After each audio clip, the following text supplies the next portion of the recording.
Welcome to Coffee and Conversation. My name is Honorine, and today I'm with Griffin Bradford, who is pursuing a PhD in material science and engineering. Welcome, and thank you for being with me today. Thank you, Honorine. It's a pleasure meeting you. Yes, so let's start with a little introduction. What can you tell me about you? I did my undergraduate in physics. I'd always been passionate about science in general. I was always very interested in that. I came into FSU actually as a computer science major, and I did that for 2 years, but I always had my largest interest was always physics, so I eventually switched from computer science to physics.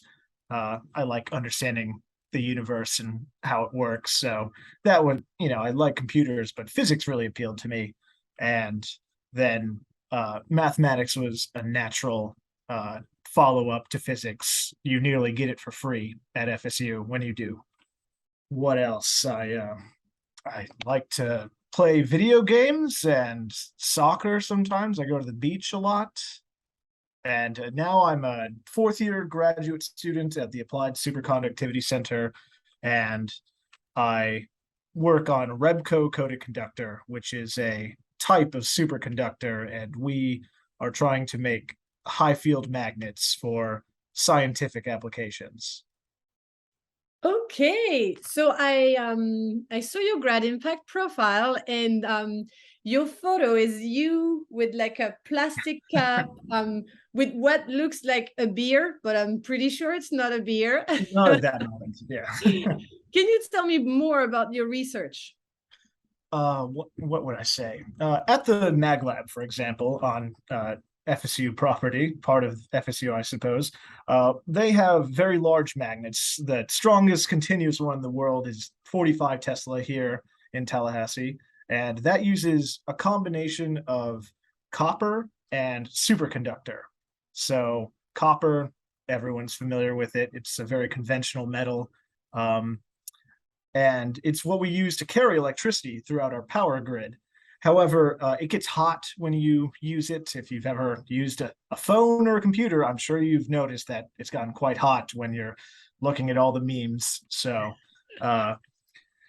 what they do at the Mag Lab is pump enormous amounts of water and energy into the magnet to get a very high magnetic field. But there are materials called superconductors which do not get hot when you put electricity through them. And so that's a huge advantage, obviously, but they do require super low temperatures, negative 400 beyond Fahrenheit, negative 4.2 Kelvin. That's the unit I know. So they need to be very cold, but they use a lot less electricity and therefore can generate much stronger magnetic fields. So I'm focusing on one material, which is REBCO, and we are trying to make strong magnets using that material rather than copper. That's fascinating. What's the purpose of magnets? Why do we need magnets in life? I would say the most common use of them now is MRI machines. If the small tube you get put inside of, those use a superconductor called niobium titanium. It's one of a very old superconductor from 1961, I think, and the magnetic fields allow them to image your body, different sections.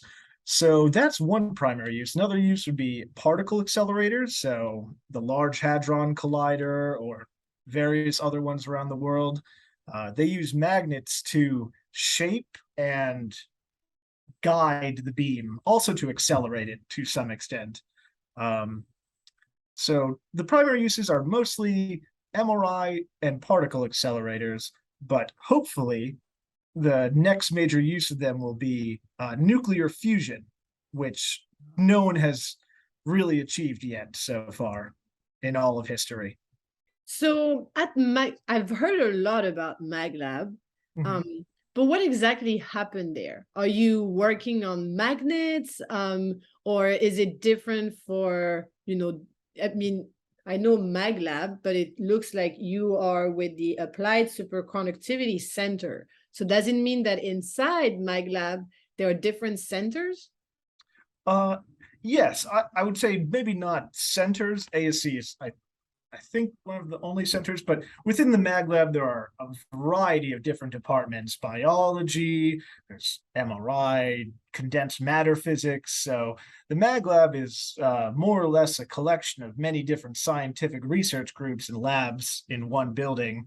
And there is, in addition, several large magnets which can get, they can achieve 30 Tesla, 45 Tesla, and a lot of the scientific research groups within the Mag Lab like to utilize the facilities, the magnets. So it's kind of twofold. There's a bunch of research groups doing kind of magnet related stuff, but there's also biological research groups in there that don't ever really touch the magnets, but could at some point. So it's a large collection of different research fields. So you said that after your undergraduate degree, you worked for the ASC. And so why did you, so you can be like you were not a student at that time, correct? Correct, yes. And then why did you decide to go back to school? And it sounds, when you talked about what you're doing right now, it sounds like you're still working for the ASC, but as a graduate student. Yes, now I'm a research assistant, so I do research, I develop things, and it's all part of my degree, but I get paid for it. So whereas when I finished my undergraduate, and by a stroke of luck, effectively, I wound up working at the Applied Superconductivity Center doing routine measurements of another superconductor called 2212. So effectively, I had graduated. I walked in the physics building in FSU one day, saw an advertisement for this job listing, and I thought, I'm not sure what I'm going to do, so why not? And that's how I ended up at ASC. And I worked there for a year doing this routine characterization, and I became familiar with the people and the processes going on at ASC, and I became really interested and saw a future for myself here. And what do you see as a future after once you graduate with your PhD? I would really like to work for a fusion company, some company trying to achieve nuclear fusion with superconducting magnets. There are several. There's Commonwealth Fusion Systems. There's Tokamak Energy in the UK. I really think that humanity needs to achieve fusion. Obviously climate change and the need for renewable energy is only getting more severe. So I see nuclear fusion as a potential avenue to make things better. So you're open to like work abroad and go in the UK or wherever the best opportunity is, basically. Yes, I think so. I actually, I took this trip recently to Germany and England, and I actually had the opportunity to visit Tokamak Energy there, and wonderful place. I enjoyed all the people there, so I could definitely see myself there or somewhere similar. Let's talk about your trip in Germany and England. What did you do there? So at first, I went to the MEM and HTS for Fusion conference in Karlsruhe, Germany. So there's lots of superconducting materials and magnet conferences around the world, Asia, Europe, America, all over.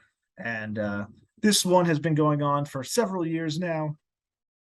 And as the name kind of implies, it is high temperature superconductors for fusion. So how our current research on REBCO or 2212 or other things relates to fusion applications. So that was in Germany. And then in Oxford, I went to I can't remember the acronym or what it stands for, but the IOP Superconductivity Summer School there, which is more or less a week of intense learning on superconductivity. And I suppose networking? Oh, yes. There was a significant amount of networking in both places, which I thought was the most valuable part personally. But yes, there was I met people from many different companies. There are people from startups and established companies, from Commonwealth Fusion and Tokamak Energy, as I mentioned. So it was great to meet all those people. It was a great opportunity. And what would be your advice for a first-year graduate student? Uh, what would I advise? Try anything you can that interests you, that is related to your field. Don't be afraid to be wrong. You know, I've been wrong too many times. But that's how you learn, I would say. Just trying things, seeing what goes wrong, finding what goes right.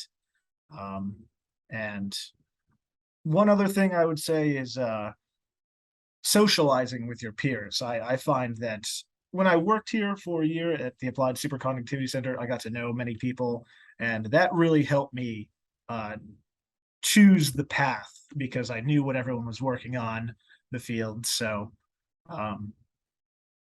socialization is a big part, I think. Enough about research.